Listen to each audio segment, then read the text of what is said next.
So you walk into your room and you wonder, where the hell do I place the camera? Well, that's step number one. So you want to find where the light is coming from. And in a smaller room, it's likely that there's only one window. And what we want to do is have that light backlighting us. So we want it behind us. Now this is backlighting, but filming flat against a wall just isn't that interesting because there's not a whole lot of depth. So that brings us to the next point, which is finding a corner of the room to film in. Shooting into the corner of a room provides a lot more depth, and that's really going to be important when we're in a smaller room and we're fighting for that depth. So if we want to be backlit and we want to shoot into the corner of the room, that leaves us with two corners to choose from. So I could have picked this corner, but the reality is I'm kind of building this office out still and there isn't a whole lot happening on this side. Yes, I have the shelf, which I'm super stoked with the way that that's starting to look, but overall there's not a ton of color and there's not a whole lot of variation or interesting things placed in the background. But if I turn the camera around the other way, you can see that it's much more interesting. I have posters on the wall, I have my desk set up, and to make it even more interesting, I've placed things like cork boards with photos and whiteboards and plants and lamps, all things that make the background way more interesting. So now that we're here, you can see that I have this nice edge light from the window, and that's why I wanted the window to be backlighting me. It provides this nice edge light that separates me from the background and just creates a more interesting image because we get these layers of light and shadow. But what we don't want to do is have that light wrap around to the front of our face and our nose. And if I face directly at the camera or even turn a little this way, the light starts to do that and it becomes very unflattering. So what I like to do is turn my shoulder away from the window so that I'm almost on a tiny bit of an angle, and that just ensures that as I talk and move around, that the light isn't gonna wrap around my face and give me that unflattering lighting. Now looking at all the talking head setups that I love, there's a common theme between them, and that's that there's this nice color contrast between a cool background and warm skin tones. And the easiest way to get that is to change the white balance in camera. So if I had the white balance at 5600 like I do most of the time, what that would look like is this. At a 5600 white balance, you can see that everything feels very warm and there isn't much contrast between my skin tones and the background.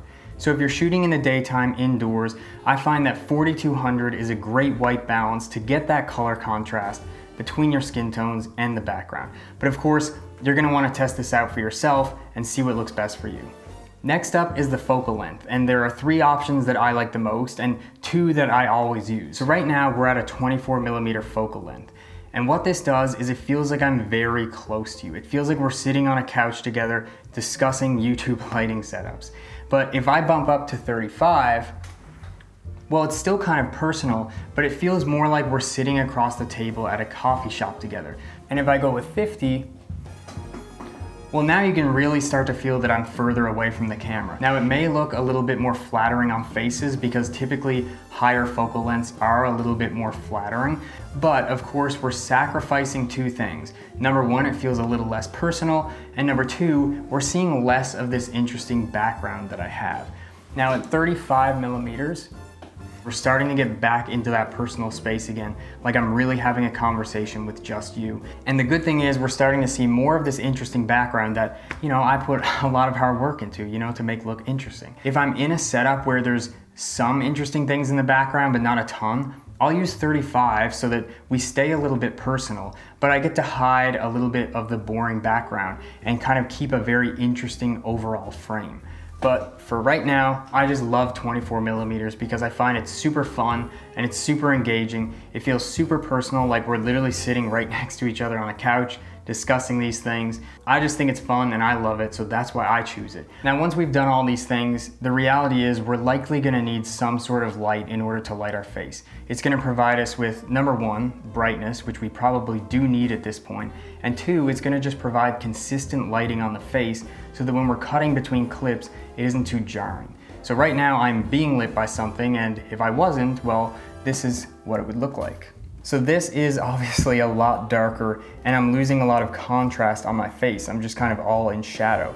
But this provides a lot more shape and contrast on my face and like I said, provides consistent lighting over time. So when it comes to lighting, well, where the hell are we gonna put the light? Well, we wanna keep our shadow side to the camera. So as I said earlier, I'm turning this shoulder away from the window so that the window light doesn't wrap around to my nose. And that means that this side of my face is primarily gonna be facing the camera. So I wanna keep this side as the shadow side. And that means I'm gonna place the light on this side of my face.